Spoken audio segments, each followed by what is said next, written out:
नमस्कार दोस्तों, आज मैं लेकर आई हूँ रविन्द्रनाथ टैगोर की कहानी गूंगी। अगर आपको ये कहानी अच्छी लगती है तो वीडियो को लाइक करें और चैनल को सब्सक्राइब ज़रूर करें। तो चलिए कहानी की शुरुआत करते हैं। कन्या का नाम जब सुभाषिणी रखा गया था तब कौन जानता था कि वह गूंगी होगी। इसके पहले उसकी दो बड़ी बहनों के सुकेशनी और सुहासनी नाम रखे जा चुके थे। इसी से सुगबंदी मिलाने के लिए उसके पिता ने छोटी कन्या का नाम रख दिया था शुभाषिणी। अब केवल सब उसे शुभा ही कहकर बुलाते हैं। बहुत खोज और खर्च के बाद दोनों बड़ी कन्याओं के हाथ पीले हो चुके हैं और अब छोटी कन्या सुबह माता पिता के हृदय के नीरो बोझ की तरह घर की शोभा बढ़ा रही है। जो बोल नहीं सकती वह सब कुछ अनुभव कर सकती है। यह बात सबकी समझ में नहीं आती और इसी से सुबह के सामने ही सब उसके भविष्य के बारे में तरह तरह की चिंता फिक्र की बातें किया करते हैं। किंतु स्वयं सुबह इस बात को बचपन से ही समझ चुकी है कि उसने विधाता के शाप के वशीभूत होकर ही इस घर में जन्म लिया है। इसका फल यह निकला कि वह सदैव अपने को सब परिजनों की दृष्टि से बचाए रखने का प्रयत्न करने लगी। वह मन ही मन सोचने लगी कि उसे सब भूल जाएं तो अच्छा हो, लेकिन जहाँ पीड़ा है उस स्थान को क्या कभी कोई भूल सकता है। माता पिता के मन में वह हर समय पीड़ा की तरह जीती जागती बनी रहती है। विशेषकर उसकी माता उसे अपनी ही किसी गलती के रूप में देखती है, क्योंकि प्रत्येक माता पुत्र की अपेक्षा पुत्री को कहीं अधिक अपने अंश के रूप में देखती है और पुत्री में किसी प्रकार की कमी होने पर उसे अपने लिए मानो विशेष रूप से लज्जाजनक बातें समझती है। सुभा के पिता माणिकंठ तो शुभा को अपनी दोनों बड़ी पुत्रियों की अपेक्षा कुछ अधिक ही स्नेह करते हैं, पर माता उसे अपने गर्व का कलंक समझकर उससे उदासीन ही रहती है। सुभा को बोलने की जवान नहीं है, पर उसकी लंबी लंबी पलकों में दो बड़ी बड़ी काली आंखें अवश्य हैं और उसके ओष्ठ तो मन के भावों के तनिक से संकेत पर नए पल्लव की तरह कांप कांप उठते हैं। वाणी द्वारा हम जो अपने मन के भाव प्रकट करते हैं उसको हमें बहुत कुछ अपनी चेष्टाओं से गढ़ लेना पड़ता है, बस कुछ अनुवाद करने के समान ही समझिए। और वह हर समय ठीक भी नहीं होता। ताकत की कमी से बहुधा उसमें भूल हो जाती है, लेकिन खंजन जैसी आंखों को कभी कुछ भी अनुवाद नहीं करना पड़ता। मन अपने आप ही उन पर छाया डालता रहता है। मन के भाव अपने आप ही उस छाया में कभी विस्तृत होते और कभी सिकुड़ते हैं।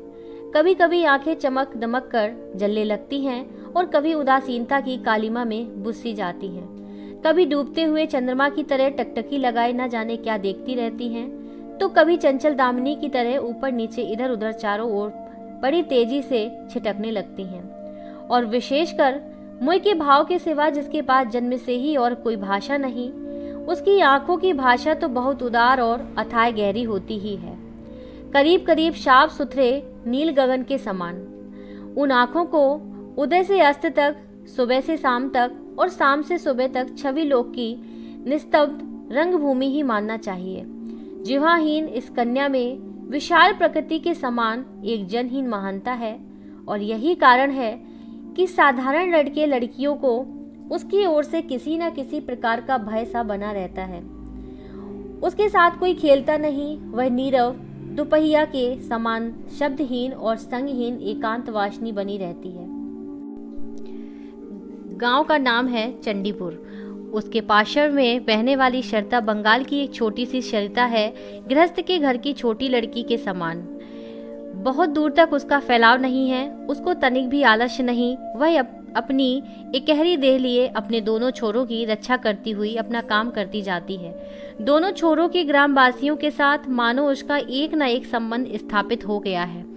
दोनों ओर गांव है और वृक्ष के छायादार ऊंचे किनारे हैं, जिनके नीचे से गांव की लक्ष्मी सरता अपने आप को भूलकर शीघ्रता के साथ कदम बढ़ाती हुई बहुत ही प्रसन्नचित असंख्य शुभ कार्यों के लिए चली जा रही है। वाणिकंठ का अपना घर नदी के बिल्कुल एक छोर पर है। उसका खपच्चियों का बेड़ा, ऊंचा खप्पर, गाय घर, भूस का ढेर, आम, कटहल और केलों का बगीचा हर एक नाविक की दृष्टि अपनी ओर आकर्षित करता है।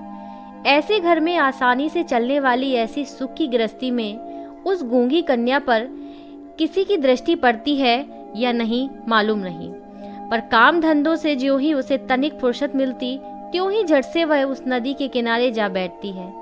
प्रकृति अपने पाशर में बैठकर उसकी सारी कमी को पूर्ण कर देती है। नदी की स्वर ध्वनि, मनुष्यों का शोर, नाविकों का सुमधुर गान और चिड़ियों का चहचहाना, पेड़ पौधों की मरमर ध्वनि, सब मिलकर चारों ओर के गम नागमन आंदोलन और कंपन के साथ होकर सागर की उत्ताल तरंगों के समान उस बालिका के चिर स्तब्ध हृदय उपकूल के पाशर में आकर मानो फूट फूट रो पड़ते हैं। प्रकृति के ये अनोखे शब्द और अनोखे गीत, यह भी तो गूंगी की ही भाषा है। बड़ी बड़ी आंखों और उसमें भी बड़ी पलकों वाली सुभाषिणी की जो भाषा है, उसी का मानो वह विश्वव्यापी फैलाव है, जिसमें झींगरों की झिनझिन ध्वनि से गूंजती हुई तृणभूमि से लेकर शब्दातीत नक्षत्र लोक तक केवल इंगित, संगीत, क्रंदन और उच्छ्वासें भरी पड़ी हैं। और दोपहिया को नाविक और मछुए खाने के लिए अपने अपने घर जाते, गृहस्थ और पक्षी आराम करते, पार उतारने वाली नौका बंद पड़ी रहती। जन समाज अपने सारे काम धंधों के बीच में रुककर सहसा भयानक निर्जन मूर्ति धारण करता। तब रुद्र महाकाल के नीचे एक गूंगी प्रकृति और एक गूंगी कन्या दोनों आमने सामने चुपचाप बैठी रहती, एक दूर तक फैली हुई धूप में और दूसरी एक छोटे से वृक्ष की छाया में। सुभाषिणी की कोई सहेली तो है ही नहीं, सो बात नहीं। गौ घर में दो गायें हैं, एक का नाम है सरस्वती और दूसरी का नाम है पार्वती। ये नाम सुभाषिणी के मुंह से उन गायों ने कभी भी नहीं सुने, परंतु वे उसके पैरों की मंथर गति को भली भांति पहचानती हैं। सुभाषिणी का बिना बातों का एक ऐसा करुण स्वर है जिसका अर्थ वे भाषा की अपेक्षा कहीं अधिक सरलता से समझ जाती हैं। वह कभी उन पर लाड़ करती, कभी डांटती और कभी प्रार्थना का भाव दर्शाकर उन्हें मानती, और इन बातों को उसके सारों और पारों इंसान से कहीं अधिक और भली भांति समझ पाती। सुभाषिणी गौघर में घुसकर अपनी दोनों बाहों से जब सारों की गर्दन पकड़कर उसके कान के पास अपनी कनपटी रगड़ती, तब पारो स्नेह की दृष्टि से उसकी ओर निहारती हुई उसके शरीर को चाटने लगती। सुभाषिणी दिन भर में कम से कम 2-3 बार तो नियम से गौघर में जाया करती। इसके सिवा अनियमित आना जाना भी बना रहता। घर में जिस दिन वह कोई सख्त बात सुनती, उस दिन उसका समय अपनी गूंगी सखियों के पास बीतता। सुभाषिणी की सहनशील और विशाल शांत चितवन को देखकर वे ना जाने कैसी एक अन्य अनुमान शक्ति में उसकी मर्म वेदना को समझ जाती और उसकी देह से सटकर धीरे धीरे उसकी बाहों पर सींग घिसकर अपनी मौन आकुलता से उसका धैर्य बंधाने का प्रयत्न करती। इसके सिवा एक बकरी और बिल्ली का बच्चा भी था। उनके साथ सुभाषिणी की गहरी मित्रता तो नहीं थी, फिर भी वे उससे बहुत प्यार रखते और कहने के अनुसार चलते। बिल्ली का बच्चा चाहे दिन हो या रात, जब जब सुभाषिणी की गर्म गोद पर बिना किसी संकोच के अपना हक जमा लेता और सुख की नींद सोने की तैयारी करता, और सुभाषिणी जब उसकी गर्दन और पीठ पर अपनी कोमल उंगलियां फेरती, तब तो वह ऐसे आंतरिक भाव दर्शाने लगता मानो उसको नींद में खास सहायता मिल रही है। ऊंची श्रेणी के प्राणियों में सुभाषिणी को और भी एक मित्र मिल गया था, किंतु उसके साथ उसका ठीक कैसा संबंध था, इसकी पक्की खबर बताना मुश्किल है, क्योंकि उसके बोलने की जिहा है और वह गूंगी है, अतः दोनों की भाषा एक नहीं थी। वह था गुसाइयों का छोटा लड़का प्रताप। प्रताप बिल्कुल आलसी और निकम्मा था। उसके माता पिता ने बड़े प्रयत्नों के उपरांत इस बात की आशा तो बिल्कुल छोड़ दी थी कि वह कोई कामकाज करके घर गृहस्थी की कुछ सहायता करेगा। निकम्मों के लिए एक बड़ा सुविधा यह है कि परिजन उन पर बेशक नाराज रहें, पर बाहरी जनों के लिए वे प्रायः स्नेह पात्र होते हैं। कारण किसी विशेष काम में ना फंसे रहने से वे सरकारी मिल्कियत से बन जाते हैं। नगरों में जैसे घर के पाशर में या कुछ दूर पर एक आध सरकारी बगीचे का रहना आवश्यक है, वैसे ही गांव में 2-4 निठल्ले निकम्मे सरकारी इंसानों का रहना आवश्यक है। काम धंधों में, हास परिहास में, और जहां कहीं भी एक आध की कमी देखी, वहीं भी चट से हाथ के पास ही मिल जाते हैं। प्रताप की विशेष रुचि एक ही है, वह है मछली पकड़ना। इससे उसका बहुत सा समय आसानी के साथ कट जाता है। तीसरे पहर सरता के तीर पर बहुधा वह इस काल में तल्लीन दिखाई देता और इसी बहाने सुभाषिणी से उसकी भेंट हुआ करती। चाहे किसी भी काम में हो, पाशर में एक हमजोली मिलने मात्र से ही प्रताप का हृदय खुशी से नाच उठता। मछली के शिकार में मौन साथी ही सबसे श्रेयकर माना जाता है। अतः प्रताप सुभाषिणी की खूबी को जानता है और कद्र करता है। यही कारण है कि और सब तो सुभाषिणी को सुभा कहते हैं, किंतु प्रताप उसमें और भी स्नेह भरकर शुभा को सू कहकर पुकारता।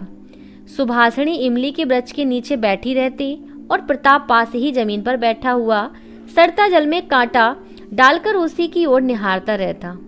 प्रताप के लिए उसकी ओर से हर रोज एक पान का बीड़ा बंधा हुआ था और उसे स्वयं वह अपने हाथ से लगाकर लाती, और शायद बहुत देर तक बैठे बैठे देखते देखते उसकी इच्छा होती कि वह प्रताप की कोई विशेष सहायता करे, उसके किसी काम में सहारा दे। उसके ऐसा मन में आता कि किसी प्रकार वह यह बता दे कि संसार में वह भी एक कम आवश्यक व्यक्ति नहीं है। लेकिन उसके पास ना तो कुछ करने को था और ना कुछ वह कर सकती थी। तो वह मन ही मन भगवान से ऐसी अलौकिक शक्ति के लिए विनती करती कि जिससे वह जादू मंत्र से चट से ऐसा कोई चमत्कार दिखा सके जिसे देखकर प्रताप दंग रह जाए और कहने लगे, अच्छा सू में यह करामात मुझे क्या पता था। मान लो सुभाषिणी यदि जल परी होती और धीरे धीरे जल में से निकलकर सर्प के माथे की मणि घाट पर रख देती और प्रताप अपने उस छोटे से धंधे को छोड़कर मणि को पाकर जल में डुबकी लगाता और पाताल में पहुंचकर देखता कि रजत प्रसाद में स्वर्ण जड़ित सैया पर बैठी कौन है, और आश्चर्य से मुंह खोलकर कहता, अरे यह तो अपनी वाणीकंठ के घर की वही गूंगी छोटी कन्या है शू। आज मणियों से जड़ित गंभीर निस्तब्ध पातालपुरी की एकमात्र जलपरी बनी बैठी है। तो क्या यह बात हो नहीं सकती? क्या यह नितांत असंभव ही है? वास्तव में कुछ भी असंभव नहीं, लेकिन फिर भी सुप्रजा शून्य पातालपुरी के राजघराने में जन्म न लेकर वाणीकंठ के घर में पैदा हुई है, और इसीलिए वह आज गुसाइयों के घर के लड़के प्रताप को किसी प्रकार के आश्चर्य से अचंभित नहीं कर सकती। सुभाषिणी की अवस्था दिन प्रतिदिन बढ़ती ही जा रही है। धीरे धीरे मानो वह अपने आप को अनुभव कर रही है, मानो किसी एक पूर्णिमा को किसी सागर से एक ज्वार सा आकर उसके अंतराल को किसी एक नवीन अनिर्वाचनीय चेतना शक्ति से भर भर देता है।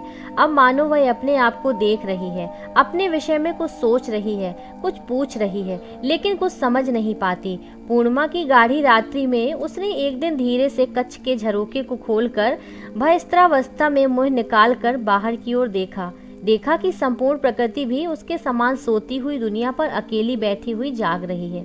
वह भी यौवन के उन्माद से, आनंद से, विषाद से, असीम नीरवता की अंतिम परिधि तक, यहाँ तक कि उसे भी पार करके चुपचाप स्थिर बैठी है।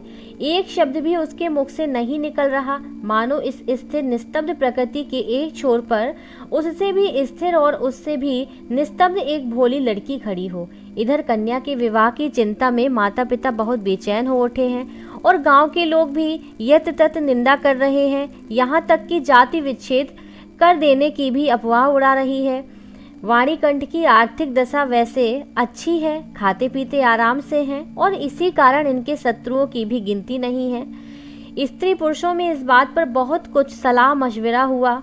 कुछ दिनों के लिए वाणीकंठ गांव से बाहर प्रदेश चले गए। अंत में एक दिन घर लौटकर पत्नी से बोले, चलो कलकत्ते चलें। कलकत्ता गमन की तैयारियां पूरे जोर शोर से होने लगी। कोहरे से ढके हुए सवेरे के समान सुबह का सारा अंतःकरण अस्त्रों की भाप से ऊपर तक भर आया। भावी आशंका से भयभीत होकर वह कुछ दिनों में मूक पशु की तरह लगातार अपने माता पिता के साथ रहती और अपने बड़े बड़े नेत्रों से उनके मुंह की ओर देखकर मानो कुछ समझने का प्रयत्न किया करती, पर वे उसे कोई भी बात समझाकर बताते ही नहीं थे। इसी बीच में एक दिन तीसरे पहर तट के समीप मछली का शिकार करते हुए प्रताप ने हंसते हंसते पूछा, क्यों रीसू, मैंने सुना है कि तेरे लिए वर मिल गया है, तू विवाह करने कलकत्ता जा रही है, देखना कहीं हम लोगों को भूल मत जाना। इतना कहकर वह जल की ओर निहारने लगा। तीर से घायल हिरणी जैसे शिकारी की ओर ताकती और आंखों ही आंखों में वेदना प्रकट करती हुई कहती रहती है, मैंने तुम्हारा क्या बिगाड़ा था। सुबह ने लगभग वैसे ही प्रताप की ओर देखा।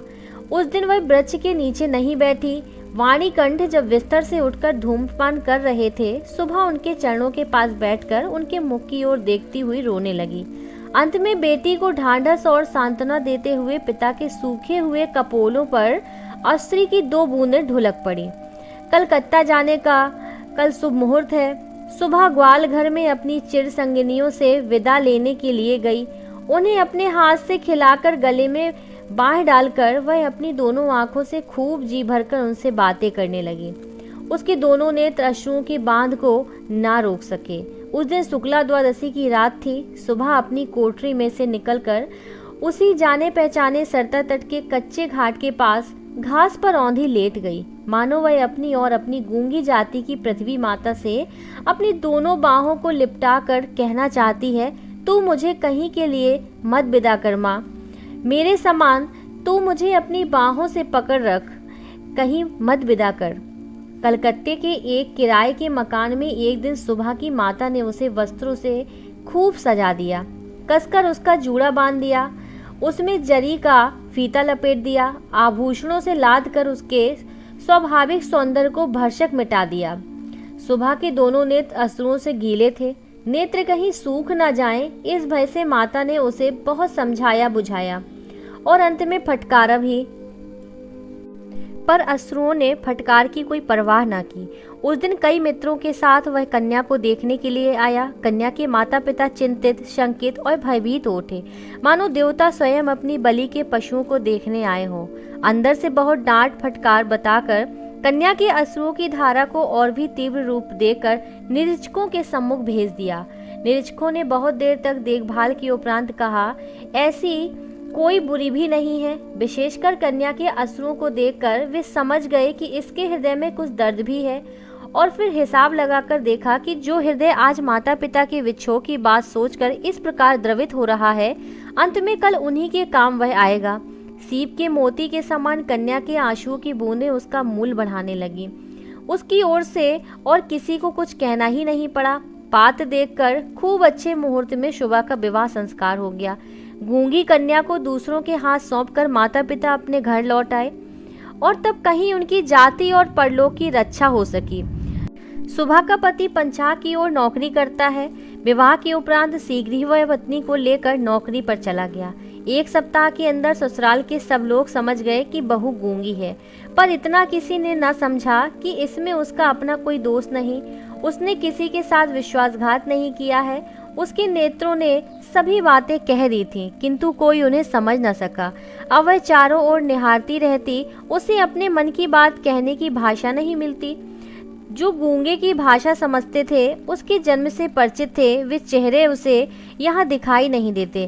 कन्या के गहरे शांत अंतःकरण में असीम अव्यक्त क्रंदन ध्वनित हो उठा, और सृष्टिकर्ता के सिवा और कोई उसे सुन न सका। अब की बार उसका पति अपनी आंखों और कानों से ठीक प्रकार परीक्षा लेकर एक बोलने वाली कन्या को ब्याह लाया।